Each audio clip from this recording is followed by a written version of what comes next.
थांनाय 2020 मायथाइनि 27 जानुवारियाव जोंहा भारत सरकार, आसाम सरकार आरो दुलाराय बर' फरायसा आफाद, NDFB आरो UBPO बिथांमोननि गेजेराव मोनसे सुक्ति जानानै थांदोंमोन। बेखौनो होनो बिटिआर गोजोन सुक्ति। दा दिनै 27 जानुवारि हिसाबै 27 जानुवारि हिसाबै जिहेतु जोंहा दिनै गोसोखां दिन, जोंनि सुक्तिनि दिन। 3 बोसोर बाग्लायलांबाय सुक्ति जानायनि उनाव सरकार दानानै मानव गेदेर प्रमद बर'नि दैदेननायाव 3 बोसोर सोलिगासिनो दङ। आरो बे 3 बोसोरनि गेजेराव जोंहा दा जोंनि गुबुन गुबुन हारि हारिसानि गेजेराव अनलायनाय मोजां मोनलायनाया बारानिफ्राय बारा जाबोगासिनो दङ। आरो बेजों लोगो लोगो अनलायनाय मोजां मोनलायनाय आरो सान्थि परिबेस फैनाय लोगो लोगो जौगालु हाबाफारिफ्राबो दाब दाब जायगायाव गोबां रोखोमनि मावगासिनो दङ। बिनिखायनो बे दिनैनि बे दिनखौ 27 जानुवारि बे दिनखौ गोसोखांनानै सुक्ति दिन हिसाबै जों आरोबाव बेबायदि थासारिया मोजां थासारिया जाहाथे उनथिं बोहैलांबाय थायो, बिनि थाखायनो जों माने इसोरनि खाथियाव आर'ज गाबनानै जों गोजोनै जेनोखि लामा हान्थिसुरनाय बेखौ जों आरम्भ खालामनानै सफैबाय।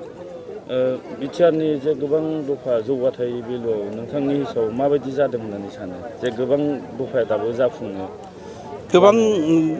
गोबां दफा दङ। जिहेथु बे गोबां दफाफोरखौ खनसेनो मावफुंनो हानाया बे गोब्राब बाथ्रा। दा फारि फारि मावगासिनो दङ, जालांबाय थागोन। जिहेथु बुंनो थाङोबा आसाम एकर्डखौ नाय, आसाम सुक्तिखौ बिथांमोनाथ' दासिमबो गोबां सुक्तिनि दफाफ्रानो बिथांमोना मावनो हायाखै। नाथाय होमब्लाबो जोंनि बिटिआर सुक्ति जि सुक्ति बे सुक्तियाव थानाय क्लसेसफ्रा बांसिनानो दा मावफुंजाबाय। आरो उननि बेलायाव मावफुंनायनि थाखाय जि थाम थिम खालामनाय मावनाय बे जिनिसा थाम थिम जागासिनो दङ। आरो बेयो 2 बोसोरनि गेजेराव जाफुंसार जागोन। नाथाय NDFBफोरनि बेलायाव एसे माबा जानानै दं, बिनि सायाव मा जाथाव? नङा, NDFBफोरनि बेलायाव जेबो जानांगौ गैया। जिनिसा माने बे कम्पेनसेसननि बाथ्रा फैदों। कम्पेनसेसना माने दा फारि फारि होगासिनो दङ आरो होबावनायनि बाथ्रा दङ। बेयो कन्टिनिउवास प्रसेस आरो बे मोनलांबाय थागोन। दा जिखुनु धर्ज सैज लानायनिसो दा सम फैदों। गोबां फसंथाननि बेलायावथ' गोबां जायगायाव गोबां जाबाय। बुंनो थाङोबा गोबां जायगायाव गोबां कलेज जाबाय। आरो गोबां जेन'बा नै कलेज बुङोबा दाखालिसो 10टा जोंनि बिटिआर हालामाव थानाय प्राइभेट कलेजफ्रा बियो प्रभिन्सियेलाइज जानानै थांबाय। चिराङावबो 2 जादों। ओरै बिजनि बर' बाजाराव मोनसे रिकगनाइज जाबाय आरो लोगोसे जों प्रभिन्सियेलाइज जाबाय। आरो मोनसेया जाहैबाय रुनिकाटा कलेज। बे कलेज 2आ जोंनि चिराङाव जाबाय। गासै बिटिआराव बिदिनो माने 10टा कलेजा फर दि टाइम बिं माने प्रभिन्सियेलाइज जानानै थाबाय। आरो पर्यायक्रमै बिदिनो हाइ स्कुल, LP स्कुलफोर दङ, ME स्कुलफोर दङ। बिसोरबो पर्यायक्रमै लासैनो जालांबाय थागोन। दिनैनि दिना जोंनि थाखाय मोनसे जारिमिनारि सान। खारन 2020 मायथाइनि बे दिनैनि सानाव 27 जानुवारियावहाय बिटिआर गोजोन गोरोबथा जानानै थांदोंमोन।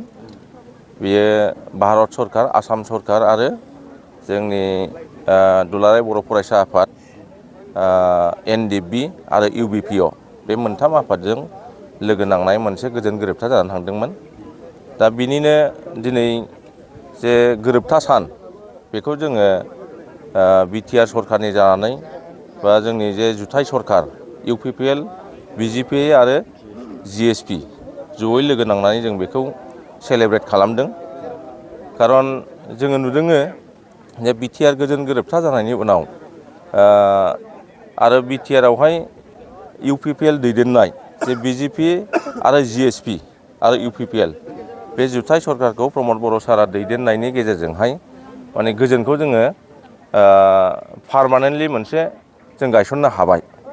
दा बिनिनो फिथाइ महरै जोङो गोबांथार जोंनि जौगालु हाबाफारिफोर गुबुन गुबुन डिपार्टमेन्ट वाइसै नायोब्ला जोङो सिगांनि 17 बोसोराव जे खामानिफोर जादों आरो बेखौ दिनैहाय जोङो 3 बोसोराव जोंनि प्रमद बर' सार दैदेननाय जे सरकारा जेबादि मावगासिनो दङ, बेजों जुदि जों रुजुनानै नायोब्ला खोब माने स्पिडआव जों खामानि मावनो हादों बेखौ जों नुयो। दा गोजोन थासारियावहाय फैनाय लोगो लोगोनो जोंनि गेजेरावहाय सोलोंथाइ बिथिङाव गोबांथार जोङो जौगानायखौ जों नुनो मोनदों।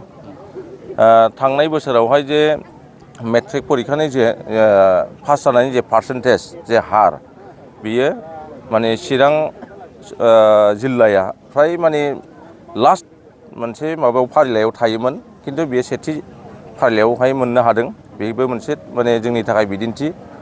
आरोबाव जे बड'फा सुपार 50 मिसननि दारै जे UPSC आरो APSC आरो IIT आव एडमिसन मोननो थाखाय मेडिकेलाव एडमिसन मोननो थाखाय जे मोनसे मिसन लादों। दा बे मिसननि गेजेरजोंहाय जोङो गिबि खेबनि थाखाय जे APSC आवहाय जोंनि BTR ओनसोलनिफ्राय गासै माने 39 जन माने क्लियार जाबाय आरो बिथांमोननि गेजेरावहाय 4या SS मोननो हाबाय आरो गुबुन गुबुन डिपार्टमेन्टनि अफिसार हिसाबै माखासेया अफिसार हिसाबै दिनैहाय मोननो हाबाय। बेखौ बे गोजोन थासारिनि मोनसे जोङो रिजाल्ट बा फिथाइ हिसाबै जोङो बुंनांगोन। दा थिग बिदिनो माने गोबांथार जोंनि BTR ओनसोलाव रायजो जानाय जे गुबुन गुबुन थाखोनि सुबुंफोरनि थाखाय प्रमद बर' सारनि दैदेननायावहाय गोबांथार आसनि जोङो लागासिनो दङ। जेरैहाय माने गरिब थाखोनि सुबुंफोरनि थाखाय जे आसनिफोर दङ, अनसाय बिथांखि, गियान सोरां बिथांखि, आलारि सोरां बिथांखि, बिदिनो गोबांथार दङ। माने जोंनि समाजावहाय गोबां थाखोनि सुबुंफोर थायो। गासैबो थाखोनि सुबुंफोरा जाहाथे सरखारनि जे मोननांगौ मोन्थायफोर बेखौ समानै मोननो हायो, बिनि थाखाय गोबांथार आसनि लानाय जाबाय। आरोबाव प्रमद बर' सारनि दैदेननायावहाय जोंनि BTR ओनसोलनि जे रायजो जानाय सुबुंफोर गुबुन गुबुन जाथि जनगोष्ठीनि गेजेरावहाय मोनसे माने फोथायलायनायखौ जों लाबोनो हाबाय। बै समाव जोंनि गेजेराव मोनसे फोथायलायै मोनसे थासारि दङमोन।